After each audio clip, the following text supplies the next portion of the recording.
Madrid, en la terraza del restaurante Diverso, en el exclusivo barrio de Chamartín. Una tarde de octubre que sacudiría los cimientos de la alta sociedad madrileña. Isabel Montero, una mujer de 38 años, con la innegable elegancia de quien ha forjado un imperio inmobiliario de 100 millones de euros, estaba a punto de sellar un acuerdo de inversión crucial. Su rostro, una máscara de concentración profesional, se suavizó por un instante mientras cerraba la negociación con sus socios asiáticos. Fue en ese preciso momento, como si surgiera de la nada, que una niña de 6 años, con un vestido sucio y desgarrado, se acercó a su mesa. Los ojos de la niña, de un verde tan profundo como el de las aceitunas de Jaén, eran espejos de los suyos, y su mirada fijó a Isabel, helándole la sangre. La niña pronunció unas palabras que resonaron en el silencio de la terraza. «¿Puedo comer contigo, mamá?» El tiempo pareció detenerse. Los comensales, acostumbrados a la discreción de los restaurantes de alta cocina, se quedaron petrificados. La seguridad del establecimiento se movilizó de inmediato para apartar a la intrusa. Pero Isabel, con la mano temblorosa, hizo un gesto para detenerlos, porque sabía, en lo más profundo de su ser, que esa niña no era una mendiga. Se llamaba Carmen, y era la hija que ella creía muerta en un trágico accidente de avión que se llevó la vida de su marido, Diego, 4 años atrás. El cuerpo de Carmen nunca había sido encontrado. Y ahora, allí estaba, viva, con el rostro sucio, pero la mirada llena de un hambre que no era solo de comida, llamándola mamá delante de todo Madrid. Lo que Isabel descubriría en los siguientes minutos no solo destruiría la verdad que había construido sobre la muerte de su familia, sino que revelaría una conspiración macabra que implicaba a las personas en las que más confiaba. El restaurante Diverso era más que un lugar de alta cocina. Era el templo de la gastronomía vanguardista madrileña, donde los poderosos de la ciudad cerraban negocios multimillonarios. Isabel Montero almorzaba allí cada jueves, siempre en la misma mesa con vistas al horizonte de Madrid. Aquel día en particular, acababa de firmar la adquisición de una cadena hotelera en Marbella por 75 millones de euros. La niña apareció como si se materializara de la nada, sorteando la seguridad con una determinación que contrastaba con su aspecto descuidado. Llevaba un vestidito floreado al menos 2 tallas más pequeño, y sus zapatos estaban unidos con cinta adhesiva. El pelo castaño estaba enmarañado y sucio, pero sus ojos verdes, con una particular tonalidad dorada que era marca genética de la familia Montero, fueron los que la paralizaron. Cuando pronunció esas palabras, «¿Puedo comer contigo, mamá?», el tiempo pareció congelarse en el aire. El socio japonés dejó el tenedor a medio camino. Los camareros se quedaron inmóviles. Incluso el sommelier, un veterano que había presenciado 1000 escenas embarazosas de la alta sociedad, dejó caer sus sacacorchos. El mundo de Isabel se tambaleó. Carmen había muerto 4 años antes en el accidente de un vuelo privado que se estrelló en los Pirineos. Isabel estaba en Dubái por negocios cuando sucedió. Los equipos de rescate habían encontrado el cuerpo destrozado de su marido, pero de Carmen solo habían recuperado restos que el ADN había confirmado como suyos, o al menos eso le habían dicho. La niña la miraba con una familiaridad desarmante, como si la hubiera visto ayer y no hacía 4 años. Tenía una bolsa de plástico en la mano, lo que parecía ser todas sus posesiones. Cuando la seguridad se movió para tomarla, ella no huyó, se mantuvo quieta, sus ojos fijos en Isabel. Entonces, susurró algo que solo ellas dos podían saber. «Me prometiste que íbamos a ver los flamencos en Doñana para mi cumpleaños. Ha pasado mucho tiempo, mamá». Era verdad. La noche antes del accidente, por teléfono desde Dubái, le había prometido a Carmen, que estaba a punto de cumplir 3 años, que la llevaría al Parque Nacional de Doñana a ver los flamencos rosados. Nunca se lo había dicho a nadie.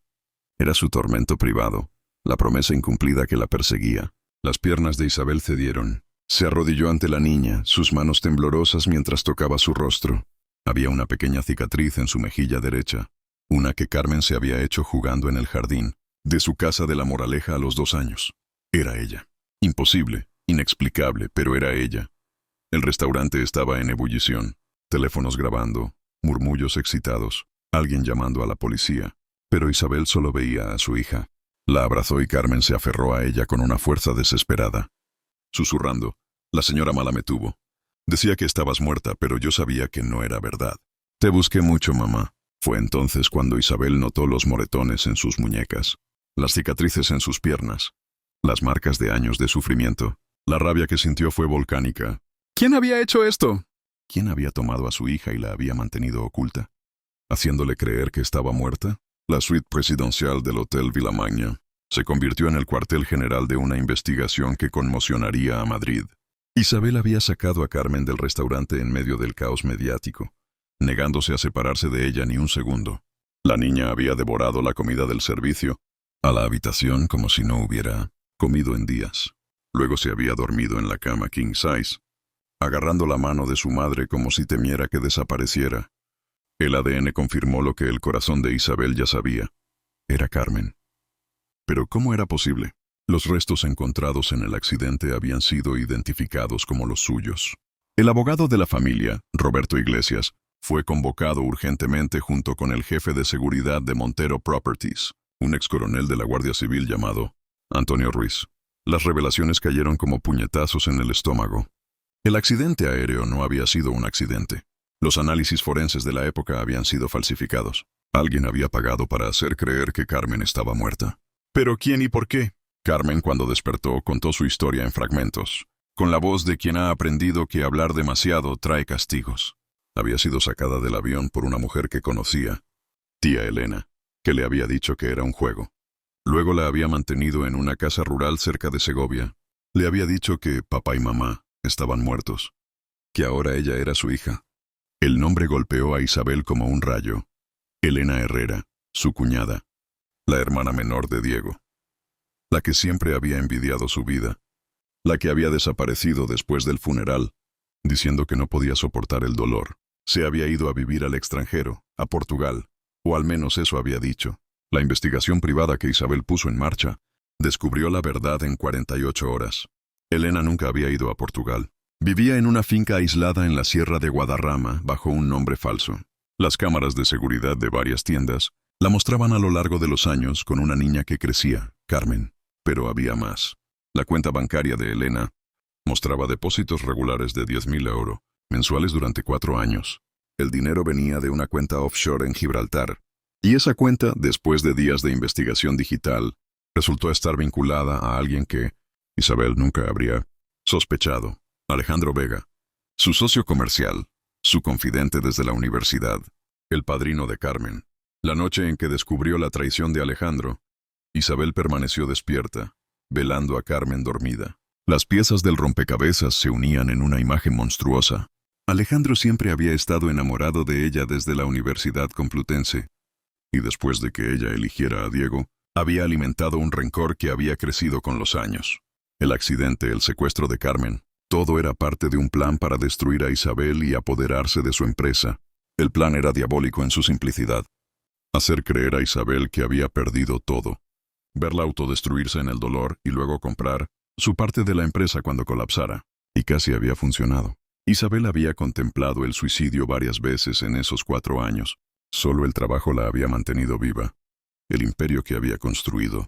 Lo único que le recordaba quién había sido antes de la tragedia. Pero Alejandro no había calculado una cosa, el amor de una niña por su madre. Carmen había escapado. Después de años de cautiverio, encontró el coraje de huir cuando Elena se emborrachó más de lo habitual. Había caminado kilómetros, dormido en la calle, mendigado, todo para llegar a Madrid. Sabía que su madre almorzaba en Diverso cada jueves. Isabel se lo había dicho años antes, prometiéndole que algún día la llevaría a ese restaurante, elegante cuando fuera mayor. El arresto de Alejandro Vega sacudió los cimientos del Madrid empresarial. El hombre que durante años había sido considerado un pilar de la comunidad de negocios, un benefactor de obras benéficas, un soltero codiciado de la alta sociedad, fue sacado esposado de su oficina en la Torre. Picasso, mientras las cámaras grababan todo. Pero el castillo de naipes era más grande de lo que Isabel había imaginado. El interrogatorio de Elena, arrestada en su finca, reveló ramificaciones que involucraban a media Madrid. Alejandro no había actuado solo. Había una red de cómplices que incluía al forense que había falsificado la identificación de los restos, al funcionario de aviación civil que había cerrado la investigación demasiado rápido, e incluso a algunos miembros del Consejo de Administración de Montero Properties. Mientras tanto, Carmen luchaba con los traumas que 4 años de cautiverio y manipulación habían dejado. Se despertaba gritando por las noches, llamando a Isabel, aterrorizada de que todo fuera un sueño y despertara de nuevo en la finca. No quería ser dejada sola ni para ir al baño. Comía compulsivamente, escondiendo comida bajo la almohada, vestigio de años de privaciones punitivas. La psicóloga infantil, la doctora María Jiménez del Hospital La Paz, trabajaba con ella cada día en la suite convertida en casa fortaleza. Lentamente, con paciencia infinita, Carmen comenzó a contar detalles que ponían la piel de gallina. Los castigos de Elena cuando preguntaba por mamá, los días encerrada en el sótano a oscuras, las mentiras constantes sobre cómo su madre la había abandonado, vendido u olvidado. Pero había algo más. Carmen hablaba de un hombre que a veces venía a verla. Un hombre elegante que olía a tabaco, caro y que la miraba con una mezcla de deseo y culpa. La descripción le sonó a Isabel a Diego, pero Diego estaba muerto. Su cuerpo había sido identificado, incinerado y las cenizas esparcidas en el Mediterráneo, como siempre había deseado, ¿o no? La exhumación de los registros y un nuevo análisis de ADN de muestras conservadas revelaron la verdad más impactante de todas. El cuerpo incinerado no era el de Diego, era el de un indigente de Europa del Este, muerto por sobredosis la misma noche del supuesto accidente, cuyo cuerpo había sido sustituido. Lo que significaba una sola cosa: Diego podría estar vivo. La búsqueda de Diego se convirtió en una obsesión. Isabel puso a los mejores detectives privados de Europa en el caso. Las pistas eran débiles, pero existían. Un hombre que coincidía con su descripción había sido visto en una clínica privada en Andorra 2 años antes. Otro testimonio lo ubicaba en un monasterio en los picos de Europa. Siempre esquivo, siempre un paso por delante. Carmen lo confirmó. El hombre que me visitaba podría ser papá. Venía de noche, le traía dulces, le acariciaba el pelo, lloraba y le decía que fuera fuerte, que algún día todo terminaría, pero no podía llevársela. Carmen no entendía por qué. El juicio a Alejandro reveló el motivo. Diego estaba vivo, pero tan prisionero como Carmen. Alejandro lo mantenía en una clínica psiquiátrica privada en Andorra, drogado y controlado, oficialmente bajo un nombre falso, como paciente con amnesia severa. El chantaje era simple. Si intentaba escapar o contactar a alguien, Carmen moriría de verdad. El helicóptero privado hacia Andorra despegó al amanecer. Isabel, acompañada por un equipo de abogados internacionales y la policía andorrana, se dirigía hacia la clínica Pirineo Salud, un lujoso sanatorio para ricos con problemas que ocultar. Carmen había quedado en Madrid, protegida por un equipo de guardaespaldas y mimada por la abuela materna que había llegado desde Sevilla. La clínica se alzaba como un castillo de cuento entre las montañas nevadas, pero para Isabel era el infierno en la tierra. En algún lugar, detrás de esos muros blancos, estaba Diego. Si la información arrancada a Alejandro era cierta, 4 años de tortura psicológica. El director de la clínica, el doctor Josep Martí, opuso resistencia inicial, alegando confidencialidad médico-paciente, procedimientos legales y burocracia andorrana.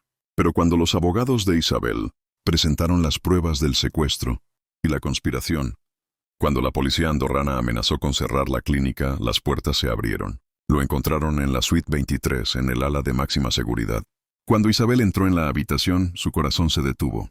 Diego estaba sentado junto a la ventana, más delgado, el pelo negro ahora con canas prematuras, pero seguía siendo guapo. Estaba dibujando retratos obsesivamente detallados de Carmen y de ella, de memoria.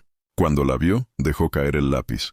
Por un momento permanecieron inmóviles, 2 fantasmas mirándose a través de un abismo de dolor. Luego Diego susurró: ¿Eres real? ¿O es otra alucinación? Los medicamentos que le habían dado durante años lo habían convencido de que todo estaba en su mente.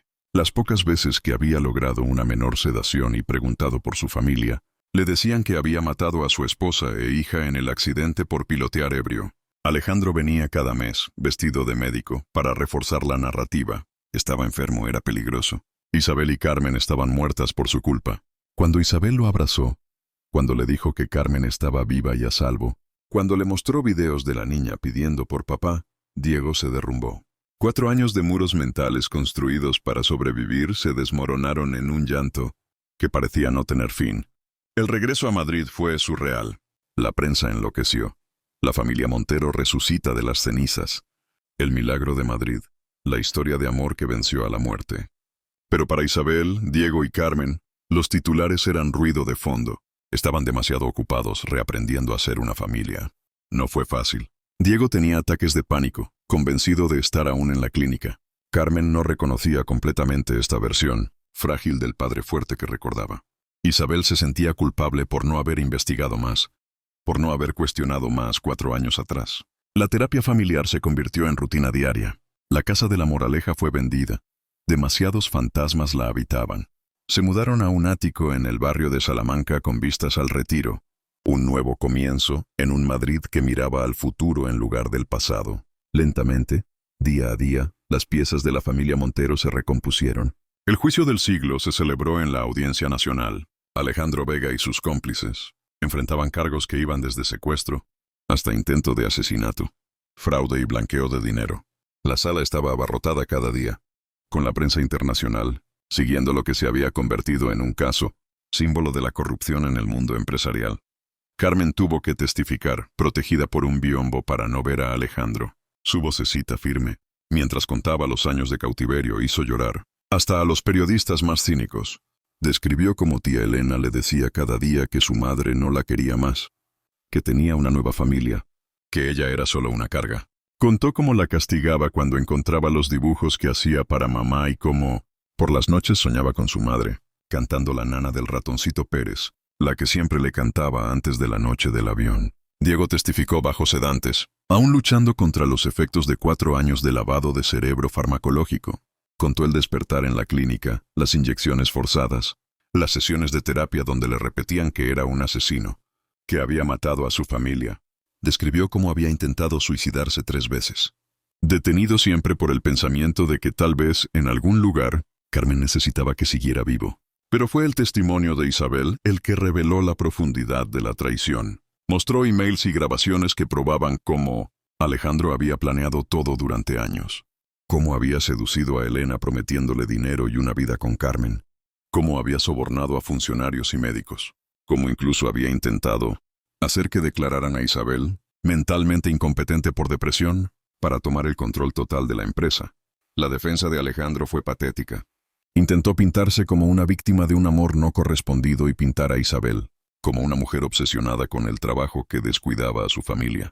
Pero las pruebas eran aplastantes. Cuando Carmen, durante una audiencia, se levantó espontáneamente y gritó: «Eres malo, robaste a mi familia». Hasta el juez más impasible tuvo que secarse los ojos. La sentencia llegó un día lluvioso de diciembre. Cadena perpetua para Alejandro Vega, 30 años para Elena Herrera y penas variables para los cómplices. Pero para la familia Montero, la verdadera justicia no estaba en las sentencias. Estaba en el hecho de estar juntos de nuevo. Esa noche, en su ático, hicieron una cena simple, tortilla española, la que Carmen había soñado durante 4 años. Mientras comían, Carmen preguntó de repente: «Mamá, ¿podemos ir todavía a ver los flamencos?». Isabel y Diego se miraron y, por primera vez en 4 años, sonrieron de verdad. «Mañana mismo, cariño, mañana mismo». Pero la venganza de Alejandro tenía un último acto. Desde la cárcel, había orquestado un golpe final. Los medios recibieron un dossier con fotos y videos manipulados que sugerían una relación entre Isabel y su director financiero durante los 4 años de luto. La intención era clara: destruir la narrativa de la familia perfecta, reencontrada. Los tabloides se desataron con las revelaciones, con titulares como «La viuda no tan fiel» y «Traición tras la tragedia». Las fotos, hábilmente manipuladas, mostraban a Isabel en situaciones comprometedoras con Carlos, su director financiero. La verdad era más compleja y humana, sí. Había habido un momento, 2 años después del accidente, donde Isabel había buscado consuelo en los brazos de Carlos, una noche de desesperación y vino de Rioja. Un momento del que se había arrepentido de inmediato. Carlos había entendido que era solo dolor, no amor, y había mantenido la distancia profesional desde entonces. Pero Alejandro había distorsionado todo, haciendo parecer una relación lo que había sido un momento de debilidad humana. Diego enfrentó la revelación con una madurez nacida del sufrimiento. Había pasado 4 años creyendo que era un asesino. Sabía lo que significaba estar perdido en el dolor. Una noche, mientras Carmen dormía, habló con Isabel en la terraza que miraba las luces de Madrid. «Te perdono», dijo simplemente. «No hay nada que perdonar en realidad. Me creías muerto. Estaba sola, rota. Somos humanos, Isabel. Lo que importa es que estamos aquí ahora». Pero Carmen tenía dificultades para entender. A los 10 años, con la precocidad de quien ha visto demasiado, hacía preguntas difíciles. ¿Por qué mamá había buscado a otra persona? ¿Por qué el tío Alejandro era tan malo? ¿Podría pasar otra vez? Fue durante una sesión de terapia familiar cuando la doctora Jiménez sugirió algo radical: enfrentar a Alejandro en prisión, no por él, sino por ellos, para cerrar realmente el capítulo, para mirar al monstruo a los ojos y verlo por lo que era, un hombre pequeño y patético consumido por la envidia. El encuentro tuvo lugar en la cárcel de Soto del Real, en la sala de visitas. Alejandro había envejecido 20 años en pocos meses. Cuando vio entrar a la familia Montero unida, algo se rompió en sus ojos. Había fracasado completamente. Carmen fue la primera en hablar. ¿Por qué hiciste daño a mi familia? Alejandro no respondió de inmediato. Luego, con voz rota, confesó la verdad más patética. Siempre había amado a Isabel, pero sobre todo, siempre había envidiado su felicidad. La envidiaba porque era brillante sin esfuerzo, amada sin buscar aprobación, exitosa siendo auténtica. Había querido destruir esa felicidad porque le recordaba todo lo que él nunca sería. «Eres pequeño», dijo Carmen con la sabiduría terrible de una niña que ha visto el infierno. «Eres pequeño y triste. Me das pena». Salieron de la prisión en silencio. No había triunfo en la venganza, solo la conciencia de que algunos demonios son demasiado miserables para merecer incluso el odio. Un año después, la familia Montero era irreconocible de la que había entrado en el torbellino de la tragedia. Isabel había reducido su papel en la empresa, delegando para pasar más tiempo con su familia. Diego había vuelto a su pasión por la arquitectura, diseñando espacios que hablaban de renacimiento y esperanza.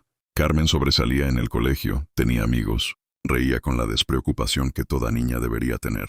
Crearon una fundación para niños víctimas de secuestros y abusos familiares, que Carmen insistió en llamar Flamencos Libres, en honor a la promesa cumplida. Cada año, el día del aniversario de su regreso, volvían a Doñana, no para recordar el dolor, sino para celebrar la resiliencia. El día del 12º cumpleaños de Carmen, organizaron una fiesta en el jardín de su nueva casa en Pozuelo de Alarcón. Había compañeros de clase, primos, amigos viejos y nuevos, mientras Isabel miraba a su hija reír, despreocupada, y a Diego pintar con acuarelas en el jardín. Sintió una paz que nunca había conocido antes. Alejandro, desde la cárcel, había intentado un último golpe. Había escrito un libro sobre el caso tratando de pintarse como víctima. Ninguna editorial lo publicó. Se había vuelto irrelevante, olvidado, exactamente como siempre había temido ser. Durante la fiesta, Carmen se subió a una silla y pidió la atención de todos. «Quiero decir algo», anunció con la seguridad de quien ha aprendido que la voz es poder. «Hace 4 años perdí a mi familia, pero la encontré y aprendí algo importante. La familia no es solo sangre, es elección. Cada día mi mamá y mi papá eligen amarme, y yo elijo amarlos. Esa es la verdadera magia». Mientras el sol se ponía sobre la sierra madrileña, tiñendo el cielo de oro y rosa, un flamenco de plástico flotaba en la piscina, regalo bromista de un amigo. Carmen lo miró y rió. «Ya no necesitamos promesas», le dijo a su madre. «Ya las hemos cumplido todas». La historia de la familia Montero se convirtió en leyenda en Madrid, no por el drama o el escándalo, sino por algo más poderoso, la prueba de que el amor verdadero sobrevive a todo, que las cenizas pueden convertirse en tierra fértil para un nuevo crecimiento, que a veces los milagros vienen vestidos de niñas, valientes que caminan en restaurantes de lujo, pidiendo simplemente comer con mamá. Y en un rincón tranquilo del cementerio de la Almudena, una tumba sin nombre recibía flores frescas cada semana. Era para el indigente que había muerto en lugar de Diego, cuya identidad nunca fue descubierta. La familia Montero se aseguraba de que no fuera olvidado, porque incluso en la tragedia más oscura, cada vida tiene valor, cada historia merece respeto. La última escena que Madrid recuerda es esta. Una familia de 3 personas, que entra en Diverso para almorzar, 5 años después de aquel día fatídico. Se sientan en la misma mesa, ordenan con calma, y cuando la adolescente levanta su copa de zumo de naranja para un brindis, dice simplemente, «Por la familia que elegimos ser». El restaurante, el mismo que había visto el comienzo de todo, aplaudió no por el espectáculo, sino por la verdad simple y poderosa. El amor gana siempre, incluso cuando parece imposible, especialmente cuando parece imposible. Las 4 torres brillaban en la distancia, testigos silenciosos de su historia. Pero para la familia Montero, el verdadero monumento era su hogar, no un lugar definido por paredes o un código postal prestigioso, sino por 3 corazones que habían aprendido que a veces los jardines más hermosos crecen en los lugares más inesperados, regados con lágrimas de alegría e iluminados por el amor que se atreve a decir su nombre. Y cada vez que una nueva familia rica de Madrid pasaba por una tragedia, alguien les contaba la historia de los Montero como recordatorio. A veces, detrás del vestido sucio de una mendiga se esconde el tesoro más precioso del mundo. Solo hace falta tener el coraje de mirar y sobre todo el coraje de creer.